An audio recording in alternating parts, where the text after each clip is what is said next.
Hello friends, welcome to Amrita Maurya coaching classes. आपके साथ मैं हूं अमृता और आज की इस वीडियो में हम ज्योग्राफी के सेकेंड चैप्टर यानी forest and wild life resources के बारे में पढ़ेंगे, यानी कि पेड़ पौधे और जीव जंतुओं संसाधन के बारे में। इस प्लैनेट पे बहुत सारे जीव जंतु पाए जाते हैं, चाहे वो छोटा से छोटा ऑर्गेनिज्म हो, कोई सूक्ष्म जीव हो, या फिर बड़ा से बड़ा कोई एनिमल हो, जैसे हाथी हो गया, व्हेल हो गया, ये सारे एनिमल्स हो। सिर्फ जीव जंतु ही नहीं, इस पृथ्वी पे बहुत तरह के पेड़ पौधे भी पाए जाते हैं। स्पेशली जो प्लांट्स हैं, जो पेड़ पौधे हैं, इस पूरे इकोलॉजिकल बैलेंस में बहुत बड़ा रोल प्ले करते हैं, क्योंकि ये प्राइमरी प्रोड्यूसर्स होते हैं। स्पेशली हम देखते हैं जो भी हार्बीवोरस एनिमल्स होते हैं, जो डायरेक्टली डिपेंड करते हैं प्राइमरी प्रोड्यूसर्स के प्रोडक्ट्स पे जो वो बनाते हैं, उनके लिए कितना ज़रूरी होते हैं। तो चलिए चैप्टर को शुरू करते हैं। चैप्टर में सबसे इम्पॉर्टेंट और सबसे पहला जो टर्म आता है दैट इज़ बायोडाइवर्सिटी, जिसे हिंदी में कहते हैं जैव विविधता। यानी कि इस जैसे हमने ऊपर बात की कि इस प्लैनेट पे बहुत सारे जीव जंतु हैं, बहुत सारे एनिमल्स हैं, बहुत सारे प्लांट्स हैं जो अलग अलग हैं, एक दूसरे के रूप में, एक दूसरे के दिखने में, इनकी प्रॉपर्टीज़ भी अलग अलग हैं, लेकिन वो एक दूसरे पर डिपेंड करते हैं। So that is called biodiversity. Diversity is immensely rich in wildlife and cultivated species, diverse in the form and function, but closely integrated in a system through multiple network. यानी कि जैव विविधता का मतलब होता है कि इस पूरे इन्वायरमेंट में, इस इन्वायरमेंट में बहुत तरह के वाइल्ड लाइफ पाए जाते हैं, जो अपने रूप में अलग हैं, वो उनकी क्वालिटीज़ क्या हैं, वो सब चीज़ों में अलग हैं दिखने में, लेकिन वो कहीं ना कहीं अंदर एक दूसरे से जुड़े हुए हैं। इंटीग्रेटेड जिसका मतलब होता है अंदर से जुड़ना, इंटीग्रेटेड का मतलब जुड़ना। सो कहीं ना कहीं एक दूसरे से जुड़े हुए हैं, एक दूसरे पर इंटरडिपेंडेंट है। यहाँ बायोडाइवर्सिटी को तोड़ के भी समझाया अच्छे से समझने के लिए कि बायो का मतलब होता है लाइफ यानी ज़िंदगी, और डाइवर्सिटी का मतलब होता है वैरायटी, यानी कि वो लाइफ जो बहुत सारी लाइफ्स की बहुत सारी वैरायटीज़ हैं, ठीक है, बहुत सारे एनिमल्स की वैरायटीज़ हैं, लेकिन वो अंदर से एक दूसरे पे इंटरडिपेंडेंट है एक नेटवर्क के थ्रू। आगे बढ़ते हैं तो बहुत इंपॉर्टेंट दो टर्म आते हैं, that is flora and fauna. ये दोनों वर्ड्स हमारे लिए नए हैं। सो सबसे पहले समझते हैं फ्लोरा क्या होता है। So flora is referred to type of plant that found in a region, यानी फ्लोरा उन प्लांट्स को डिटरमाइन करता है, उन किसी रीजन में पाए जाते हैं, यानी कि फ्लोरा का मतलब प्लांट्स से होता है, पेड़ पौधों से होता है। और जो फाउना है, इसका मतलब होता है कि किसी भी रीजन में पाए जाने वाले एनिमल्स, यानी कि जीव जंतु। सो सिंपली समझें कि फ्लोरा का मतलब होता है किसी भी रीजन में पाए जाने वाले प्लांट्स, ठीक है, और फाउना का मतलब होता है किसी भी रीजन में पाए जाने वाले एनिमल। यहाँ पे जो इमेज लगा हुआ है उसके थ्रू आप समझ सकते हैं फ्लोरा यानी कि ये जो सारे जो प्लांट्स हैं, ये लोटस हो गया, ये कैक्टस हो गया, ये सारे जो है ना ये फ्लोरा में आएंगे। लेकिन जो ये एनिमल्स हैं लाइक यहाँ पे डॉल्फिन, ये जो सारे एलिफेंट्स हैं, ये सारे के सारे फाउना में आएंगे। यानी कि फ्लोरा का मतलब होता है प्लांट और फाउना का मतलब होता है एनिमल। फ्रेंड्स, इस नेचर में बहुत सारे प्लांट्स, बहुत सारे एनिमल्स पाए जाते हैं जिनका हमारी डे टू डे लाइफ में बहुत यूज़ है और उनका बहुत बड़ा इंपॉर्टेंस है। लेकिन आजकल की लाइफ में वो धीरे धीरे कहीं ना कहीं उनकी जो क्वांटिटी है और जो उनके लिए जो फेवरेबल कंडीशन है वैसा ना होने की वजह से और बहुत सारे कारणों की वजह से वो धीरे धीरे लुप्त होते जा रहे हैं, यानी कि एक्सटिंक्ट होते जा रहे हैं। या तो उनका नंबर कम होता जा रहा है या फिर वो धीरे धीरे कहीं ना कहीं गायब होते जा रहे हैं। लाइक हम जैसे कि हम डायनासोर्स की बात करते थे, तो अब हम डायनासोर हमने देखा नहीं है, यानी कि वो लुप्त हो चुका है। और ऐसे ही बहुत सारे प्लांट के भी टाइप हैं, बहुत सारे हर्बल प्लांट्स हैं जिनका यूज हम मेडिसिन्स के लिए करते थे, लेकिन हमने उसको बहुत एक्सप्लॉइट किया, यानी कि हमने उसका बहुत यूज़ किया, या फिर बहुत सारे नेगेटिव फैक्टर्स थे जिन्होंने उनको बहुत हार्म किया, और उसके वजह से या तो उनका नंबर कम हो गया, बहुत कम मात्रा में अब पाए जाते हैं, या फिर बहुत सारे ऐसे टाइप हैं प्लांट्स के, एनिमल्स के, जो अब पाए ही नहीं जाते। सो इसी बात को बेस बना के कि कोई भी प्लांट, एनिमल अब इस नेचर में कितना पाया जाता है, अब हम पढ़ने वाले हैं डिफरेंट कैटेगरीज को, यानी कि different categories of existing plant and animals. IUCN यानी कि international union of conservation of natural resources ने ये कैटेगरीज बनाई हैं। तो चलिए इन कैटेगरीज को पढ़ते हैं।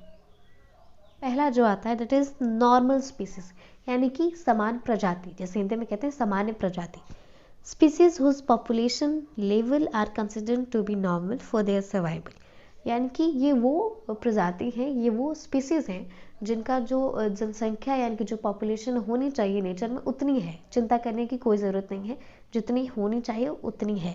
इसका एग्जाम्पल है कैट, यानी कि ये अभी उस कंडीशन में नहीं आई है कि हमें चिंता करने की ज़रूरत हो, जितनी इनकी संख्या होनी चाहिए उतनी है। या फिर प्लांट में पाइन को देख लें, या फिर रोडेंट्स। रोडेंट्स का मतलब होता है जो वो छोटे छोटे एनिमल्स जो कुतर के खाते हैं, जैसे कि रैट हो गया, स्क्वायरल हो गया, यानी कि गिलहरी हो गई, वो सारे रोडेंट्स होते हैं।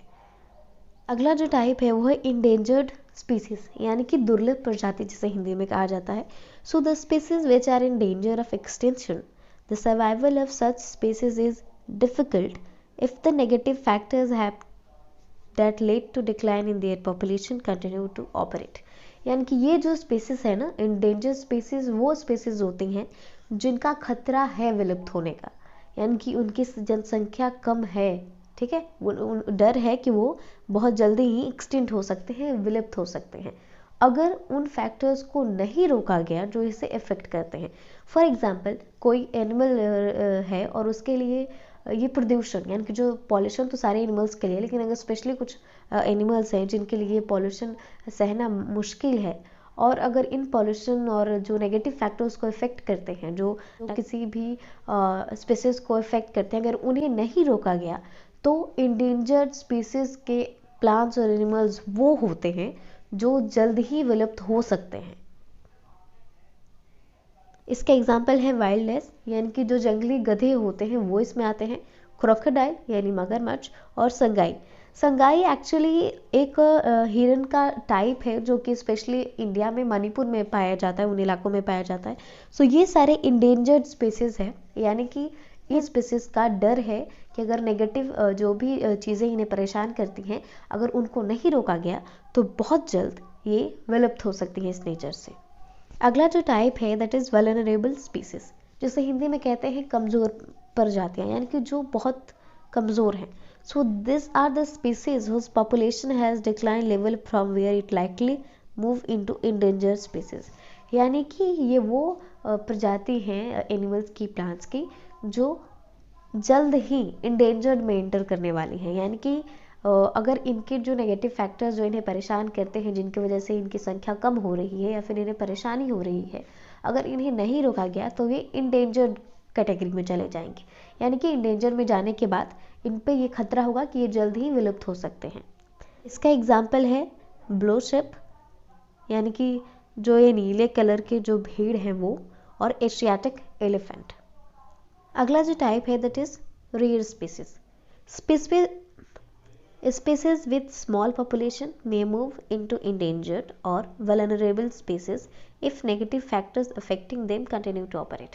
यानी कि ये वो स्पीसीज हैं जो इंडेंजर्ड और वल्नरेबल से नीचे आते हैं, लेकिन अगर हमने अपने जो नेगेटिव चीज़ें इन्हें परेशान कर रही हैं, इनके लिए प्रॉब्लम क्रिएट कर रही हैं, अगर उन्हें नहीं रोका गया तो ये जल्द या तो इंडेंजर्ड कैटेगरी में चली जाएंगी या फिर वल्नरेबल कैटेगरी में। है एशियाटिक बफेलो, यानी कि एशियाई भैंसें जो पाई जाती हैं, या फिर डेजर्ट फॉक्स, या फिर ब्राउन बियर। ये सारे जो रेयर स्पीसीज में आते हैं, यानी अगर हमें बचाना है तो हमें जो चीज़ें इन्हें परेशान करनी है वो रोकनी होंगी, नहीं तो ये इंडेंजर्ड या फिर वल्नरेबल स्पीसीज में इंटर हो जाएंगी, चली जाएंगी। अगला जो टाइप है दैट इज एंडेमिक स्पीसीज, जिसे हिंदी में कहते हैं समस्थानिक प्रजाति। This species found in only in such areas which is isolated by geographical and natural barriers।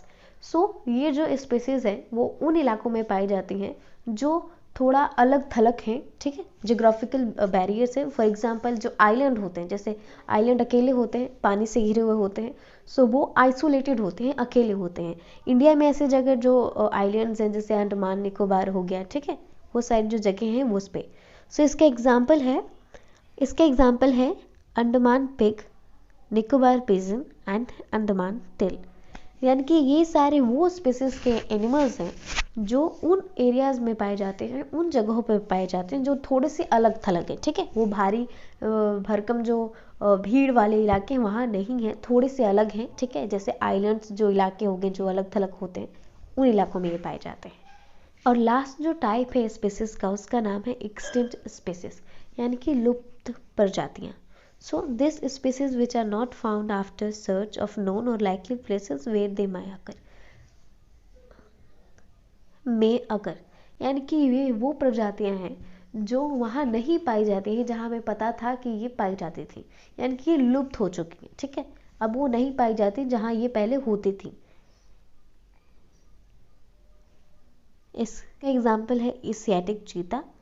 Friends, जो एशियाटिक चीता है वो कैट फैमिली से बिलोंग करता है और इनके जो रनिंग का स्पीड होता है वो काफ़ी हाई होता है, लेकिन ये एक्सटिंक्ट हो चुके हैं और इंडिया में वो 1952 में ही अनाउंस कर दिया गया था कि ये इंडिया से एक्सटिंक्ट हो चुके हैं, विलुप्त हो चुके हैं।